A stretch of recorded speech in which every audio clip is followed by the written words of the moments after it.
everyone, this is Jocelyn Valencia, originality po pa sa Pilipinas at nakatira dito sa Canada at tubong Bicol po ako, maray na gabi sa Indonggabos at maray na aldaw sa Indonggabos at kayo po inaanyayahan namin na sumali dito sa aming counting negosyo na papalaki.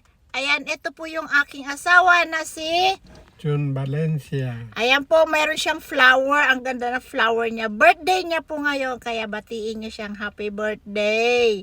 Ayan, ayun, ikwento ko lang ang aming buhay. Dumating po kami dito sa Canada ng 2006. Ako mo po muna nauna. Tapos siya naman ang sumunod. Naghintay po ako ng 4 years bago po sila dumating. Isa po akong caregiver at 5 ang alaga ko. Buntis pa si amo. San ka pa? Di ba? So, ayan, nagtiis po ako dahil sa malaking pangarap namin dito sa Canada na kailangan ay magsumika para mabigyan ng magandang buhay ang pamilya ko. Pero ang nangyari, 2014 po, na-diagnose po ng sakit yung husband ko. Nauwi pa po kami sa food bank. Kumukuha po kami ng food para kami ay makasurvive sa araw-araw. Ganun po yung ginagawa namin. Kasi kung hindi namin gagawin yon, wala kaming pambayad sa kaunting mortgage namin at ang laki ng mga bills. Dahil ako ay isang personal support worker, hindi ko mabigyan lahat ng mga bayarin dahil isa lang, kailangan magtatlo kang trabaho. Mag-nursing home ka, 7 to 3, tapos mag-home care ka pa.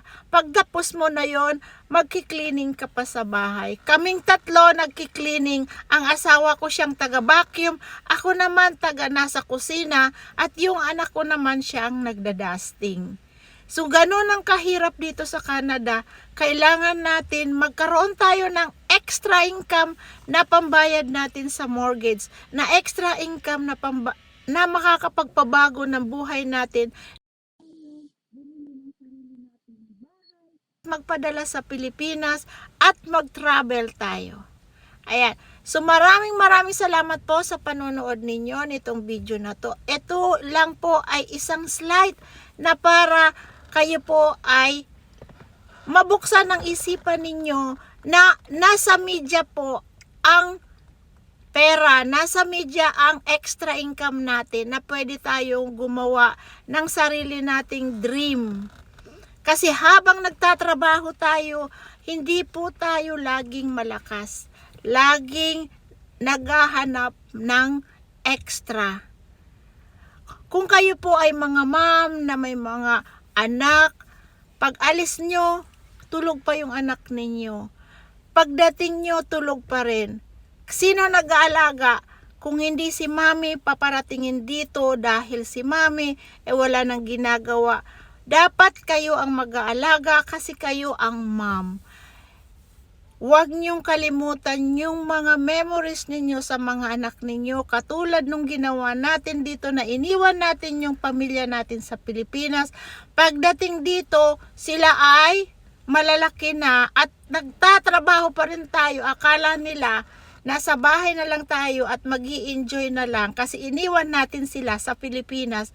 Nang maliit dito, dapat tayo na ang mag-alaga sa kanya.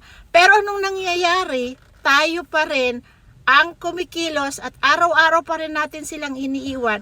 So anong nangyari? Gusto nila umuwi sa Pilipinas kasi mas masaya doon dahil nakakalabas sila, nakakalaro sila sa paligid. Dito walang ganon.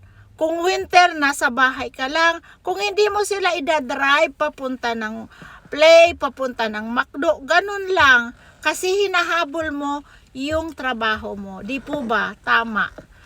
Ayan, ito sinishare ko lang po yung kaunti naming na-experience dito. I've been here for 16 years. Kaya lang yung husband ko nga na-diagnose. Kaya ang hirap ng buhay. kung wala tayong pinagkukuhanan ng extra income. Kaya buksan ninyo ang isipan ninyo, ito po ay legit 24 hours kayong tatrabaho, pero hindi kayo magtatrabaho. Iba po ang magtatrabaho para sa inyo, at 7 days a week po tayong may time sa sarili natin, sa pamilya natin. At ito po ay around the world na negosyo. Kahit saan ninyo dalhin, kahit ninyo po bit-bit nyo lang cellphone, pwede po kayong mag-run ng business na ito. Kasi international po, hindi na natin kailangan pong mag-inventory. 90% po sa company na po yon, at 10% na lang po ang gagawin natin, kasi automatic na po yung company po ang gagawa nun para sa atin. Di po ba napakaganda? Maaring sasabihin nyo, ano ba tong sinasabi nitong babaeng ito? Hindi ka panipaniwala. Sabi no selling pa. At wala pang bagging ng friend. Totoo po yun. Kasi 2 years ago, na-invite din po ako dito, pero hindi po ako naniwala.